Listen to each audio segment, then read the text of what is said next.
कब थोड़ा सा 20 मिनट पहले आए हैं, तो यूज करते हैं टाइम का, आगे की तरफ पढ़ाई को बढ़ाते हैं, है ना। बहुत सारे बच्चे एक डाउट पूछ रहे थे कि सर ऑफलाइन टेस्ट देना एकदम जरूरी ही है क्या, है ना, ऑफलाइन टेस्ट हमें देना ही चाहिए क्या, बिना ऑफलाइन टेस्ट का नहीं होगा, हम ऑनलाइन में बहुत टेस्ट दे लेंगे। बट आप ऑनलाइन में जितने भी टेस्ट दे लो, नीट का पेपर तो ऑफलाइन ही होना है। अगर नीट का पेपर कभी सीवीटी हो ही नहीं सकता कमिंग 3-4 साल में, क्योंकि इंडिया का इंफ्रास्ट्रक्चर इतना डेवलप नहीं है कि 22 लाख बच्चों का पेपर वो करा पाए। अगर 2 शिफ्ट में करेंगे, 3 शिफ्ट में करेंगे, तो भी पॉसिबल नहीं है कि वो इतने सारे बच्चों का करा पाए पेपर। तो उनको 8-7-8 शिफ्ट में करना होगा, जो कि और ज्यादा लेंथी हो जाएगा। भगवान से बनाओ कि सीवीटी ना हो, पहली बात तो। क्योंकि इतने बच्चों को बिठाएंगे कहां, इतना इंफ्रास्ट्रक्चर डेवलप ही नहीं है। तो कंप्यूटर बेस्ड पेपर नहीं होगा, पेन पेपर मोड होगा। एक काम आप जरूर कर सकते हैं, एकदम सही और जेन्युइन चीज बताता हूं, खूब और खूब क्वेश्चन प्रैक्टिस करो, खूब क्वेश्चन प्रैक्टिस करो, ऑनलाइन सारे टेस्ट दो, लास्ट में एटलीस्ट 4-5 आप ऑफलाइन टेस्ट दे लेना, 4-5, इससे ज्यादा की जरूरत नहीं पड़ती है।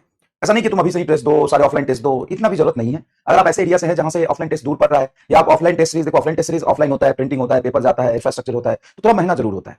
तो आप अगर आप अफोर्ड नहीं कर पा रहे हो तो कोई दिक्कत नहीं है, आप किसी तरीके से 4-5 लास्ट में टेस्ट दे लेना, कहीं का भी ज्वाइन करके। ये भी जरूरी नहीं है कि वो ये स्टैंडर्ड टेस्ट ही होना चाहिए, कोई बड़े कोचिंग का होना चाहिए, फिजिक्स वाला का ही होना चाहिए, किसी XYZ का ही होना चाहिए, ये भी जरूरी नहीं है। किसी छोटे कोचिंग का भी दे सकते हैं। लास्ट में 4-5 टेस्ट आप फील के लिए देंगे बस। बाकी आप जितना रगड़ के मेहनत करेंगे, जितना ज्यादा पढ़ाई करेंगे, उतना ही आपको काम आएगा। बड़ी सिंपल सी बात है, समझ गए? समझ गए? तो अगर आप ऑफलाइन ज्वाइन नहीं किए हो और आप कर पाओगे और अफोर्डेबल है और आपके पास में, तो कर लीजिए। और फिजिक्स वाला का टेस्ट पेपर बहुत इंप्रूव हो गया है ना, बहुत अच्छे पेपर बनते हैं, बहुत अच्छा। पहले तो देखो स्टार्टिंग में जब भी होता है 1-2 साल थोड़ा सा रहता ही है, बट आप जितने भी पाठशाला है, जितने विद्यापीठ है, वहां पे ऑफलाइन टेस्ट होता है, ज्वाइन कर सकते हैं। ठीक है, चलिए। या आप किसी और कोचिंग में जाना जाकर ज्वाइन करना चाहते हैं, वहां कर सकते हैं, कोई प्रॉब्लम नहीं, जहां आपको मर्जी है वहां ज्वाइन कर सकते हैं। ठीक है, बट ऑफलाइन लास्ट में 4-5 टेस्ट जरूर देना। स्लाइड में पॉन नहीं है क्या? चलिए स्लाइड